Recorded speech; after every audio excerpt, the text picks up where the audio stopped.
পিঠের চোটের কারণে সর্বশেষ পাকিস্তানের বিপক্ষে ওয়ানডে সিরিজে খেলা হয়নি বাংলাদেশের pace bowling allrounder Tanzim Hasan সাকিবের। তবে নিউজিল্যান্ড সিরিজের আগেই শতভাগ ফিট হয়ে ওঠার পথে তানজিম সাকিব। এপ্রিলের শুরুতেই পুরো ছন্দে বল করতে পারবেন বলে আশাবাদী তিনি। ওয়ানডে টুর্নামেন্ট বিসিএলেও চোটের কারণে খেলা হয়নি তানজিম সাকিবের। কোচিং স্টাফ এবং ফিজিওদের সাথে পুনর্বাসন প্রক্রিয়া চালিয়ে গেছেন এই পেস বোলিং অলরাউন্ডার। সাদা বলের দলে তানজিম সাকিব নিয়মিত মুখ খেলেছেন সর্বশেষ এশিয়া কাপে। টি-20 বিশ্বকাপের জন্য ঘোষিত স্কোয়াডেও ছিলেন তানজিম, যদিও পরে বিশ্বকাপ খেলেনি বাংলাদেশ দল। ক্রিকেট বিষয়ক ওয়েবসাইটে তানজিম হাসান সাকিব বলেছেন, বলতে পারেন পুনর্বাসন প্রক্রিয়া শেষ, যদিও খুব বোরিং ছিল।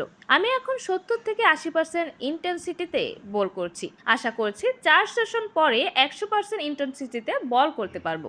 সব ঠিকভাবে আগালে এপ্রিলের শুরুর দিকে আমি পুরো ইন্টেন্সিটিতে ফিরতে পারবো বলে আশা করছি। আগামী 13 এপ্রিল 3 ওয়ানডে এবং 3টি টি-20 সিরিজ খেলতে বাংলাদেশে পা রাখবে নিউজিল্যান্ড ক্রিকেট দল। 17 এবং 20 এপ্রিল সিরিজের প্রথম 2 ওয়ানডে মিরপুরে, 23 এপ্রিল তৃতীয় ওয়ানডে চট্টগ্রামে। টি-20 সিরিজের প্রথম 2 ম্যাচ 27 এবং 29 এপ্রিল মাঠে গড়াবে চট্টগ্রামে। 2রা মে তৃতীয় টি-20 ঢাকায়। পিএসএল খেলতে পাকিস্তানে থাকা 6 ক্রিকেটারের মধ্যে মুস্তাফিজুর রহমান টি-20 সিরিজে খেলবেন না। দেশে ফিরে ওয়ানডে সিরিজে খেলে আবারও ফিরে যাবেন পাকিস্তানে। পুরো ফিট হয়ে উঠতে পারলে নিউজিল্যান্ড সিরিজ দিয়ে খেলায় ফিরতে পারেন তানজিম হাসান সাকিব।